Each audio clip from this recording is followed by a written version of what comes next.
Good morning বন্ধুরা। আজ হলো 23 সেপ্টেম্বর, মঙ্গলবার। আজকের সকালের বিশেষ বিশেষ খবরগুলি হলো: কাছাড়ে নবম ও দশম শ্রেণীর ষান্মাসিক পরীক্ষা পিছিয়ে দেওয়া হয়েছে এবং একটি নতুন পরীক্ষার রুটিন তৈরি করা হয়েছে।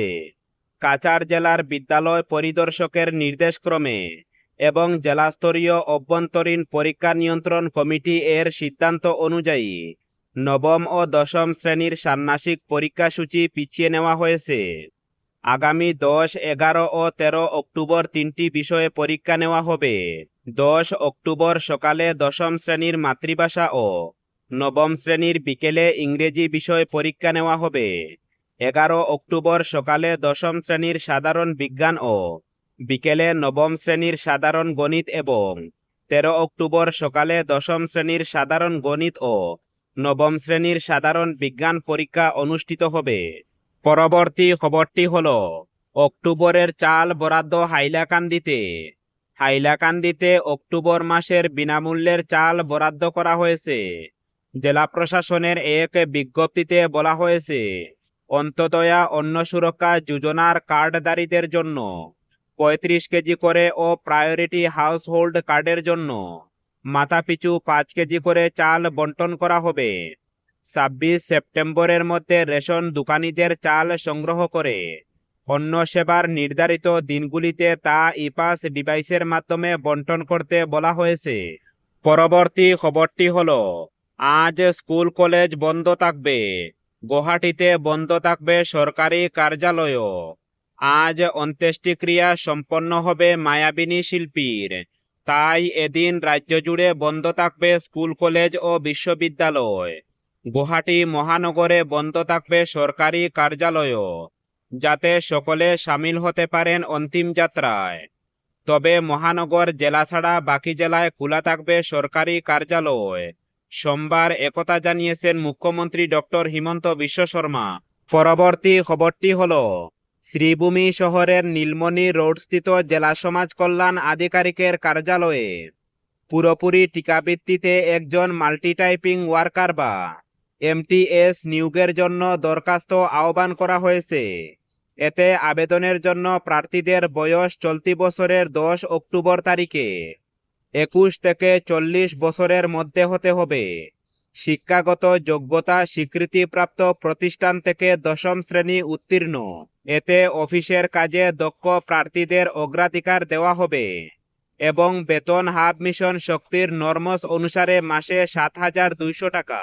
প্রার্থীদের স্ট্যান্ডার্ড ফর্মে শিক্ষাগত যোগ্যতা, বয়সের প্রমাণ ও অন্যান্য প্রয়োজনীয় নথিপত্র সহ দরখাস্ত আগামী 10 অক্টোবরের মধ্যে জেলা সমাজ কল্যাণ আধিকারিকের কার্যালয়ে জমা দিতে হবে।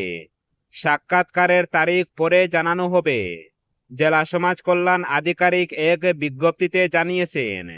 পরবর্তী খবরটি হল, জুবিন গার্গের অকাল মৃত্যুতে এখনো স্তব্ধ অসম। এই শোকাকুল পরিস্থিতিতে এবার রাজ্যবাসী পালন করবেন দুর্গাপূজা। শারদীয় উৎসব উপলক্ষে রাজ্যের কর্মচারীদের জন্য গুরুত্বপূর্ণ সিদ্ধান্ত গ্রহণ করেছে রাজ্য সরকার। এবার নির্ধারিত তারিখের আগে রাজ্যের কর্মচারী ও পেনশনরা সেপ্টেম্বর মাসের বেতন ও পেনশন পাবেন। সাধারণত মাস পুরোই বেতন হয়ে থাকে। সেপ্টেম্বরের বেতন অক্টোবরে হওয়ার কথা, সেটা মাসের 1 তারিখে দেওয়া হয়। কিন্তু এবার এই বেতন ও পেনশন আগেই দেওয়ার সিদ্ধান্ত নিয়েছে রাজ্য সরকার। এ মাসেই সেপ্টেম্বরের বেতন ও পেনশন দেওয়া হবে বলে ঘোষণা করেছেন মুখ্যমন্ত্রী ডক্টর হিমন্ত বিশ্ব শর্মা। সামাজিক যোগাযোগ মাধ্যমে মুখ্যমন্ত্রী জানান, শারদীয় উৎসবের প্রতি লক্ষ্য রেখে এবার বেতন ও পেনশন নির্ধারিত সময়ের আগে দেওয়ার সিদ্ধান্ত নেওয়া হয়েছে। আজ থেকে এই প্রক্রিয়া শুরু হবে। বেতনের বিল কাল থেকে গ্রহণ করবে ট্রেজারিগুলি। পরবর্তী খবরটি হল, প্রিয় শিল্পী জুবিন গার্গের অকাল প্রয়াণে সারা রাজ্যে শোকলহর চলছে। এই আবহে শিল্পীর বিরুদ্ধে অসভ্য মন্তব্য করে দলগাঁওয়ের একজন শিক্ষক গ্রেফতার হলেন। উল্লেখ্য, দরঙ্গে দলগাঁও বাটাবাড়ি জাতীয় বিদ্যালয়ের প্রধান শিক্ষক নূরজামাল হকে জুবিনের মৃত্যুর দিন 19 সেপ্টেম্বর ফেসবুকে পোস্ট দিয়েছিলেন একজন ঐতিহাসিক মদ্যপ গায়কের দেহাবসান। এই অসম্মানজনক মন্তব্য সামাজিক মাধ্যমে পোস্ট দেওয়ার জন্য ওই শিক্ষকের বিরুদ্ধে থানায় এজাহার দায়ের হয়। এরপরই দলগাঁও পুলিশ রবিবার রাতে অভিযান চালিয়ে শিক্ষক নূরজামাল হককে আটক করে পুলিশ। পরবর্তী খবরটি হলো, চিরাং জেলার বিজনির শিয়ালমারিতে রবিবার রাতে গোমাংস ভক্ষণের ঘটনায় ব্যাপক উত্তেজনার সৃষ্টি হয়। এই ঘটনায় শিয়ালমারির এক হিন্দু বাড়িতে ভাড়াটে হিসেবে থাকা সুকুমুদ্দিন নামের এক ব্যক্তিকে গ্রেফতার করা হয়েছে। তবে তার এক সঙ্গী এখনো পলাতক। জানা গেছে, শিয়ালমারির ওই বাড়িতে ভাড়াটে হিসেবে থাকতেন হুসেন আলী ও সুকুমুদ্দিন। রবিবার রাতে হোটেল থেকে গোমাংস এনে বাড়িতে বসে খাওয়ার পরিকল্পনা ছিল তাদের। মাংস আনার পর সুকুমুদ্দিন ডাল ভাত রান্না করার কথা বলে ঘর থেকে বেরিয়ে যান হুসেন আলী। স্থানীয় এক ব্যক্তি এই ঘটনার আঁচ পেয়ে সঙ্গে সঙ্গে বজরং দলকে খবর দেন। বজরং দলের সদস্যরা ঘটনাস্থলে উপস্থিত হয়ে বিজনি পুলিশকে খবর দেন। পরে বিজনি পুলিশ সেখানে উপস্থিত হয়ে ঘটনার খোঁজ নেওয়ার পাশাপাশি গোমাংস উদ্ধার করে সুকুমুদ্দিনকে আটক করে থানায় নিয়ে যায়। এ ব্যাপারে হুসেন আলীর সঙ্গে ফোনে যোগাযোগ করে ঘটনাস্থলে আসতে বলা হলে কোনো সাড়া দেননি তিনি। এখনো পালিয়ে বেড়াচ্ছেন। পরবর্তী খবরটি হলো, রাজ্য সরকার আসামের জনসাধারণের দাবির পরিপ্রেক্ষিতে জনপ্রিয় শিল্পী জুবিন গার্গের পুনরায় মরণোত্তর পরীক্ষা সম্পন্ন করবে। মুখ্যমন্ত্রী ডক্টর হিমন্ত বিশ্ব শর্মা কিছুক্ষণ আগে এক সাংবাদিক সম্মেলনে একথা জানান। তিনি বলেন যে সিঙ্গাপুরে মরণোত্তর পরীক্ষা সম্পন্ন করা হলেও জনসাধারণ গোটা ঘটনাকে নিয়ে সন্দেহ প্রকাশ করা সহ বারবার পুনরায় মরণোত্তর পরীক্ষার জন্য দাবি উত্থাপন করার পরিপ্রেক্ষিতে সরকার বাধ্য হয়ে এই সিদ্ধান্ত গ্রহণ করেছে। এর পরিপ্রেক্ষিতে আজ শেষকৃত্যের সময়ে কিছুটা পরিবর্তন হতে পারে বলে মুখ্যমন্ত্রী উল্লেখ করেন।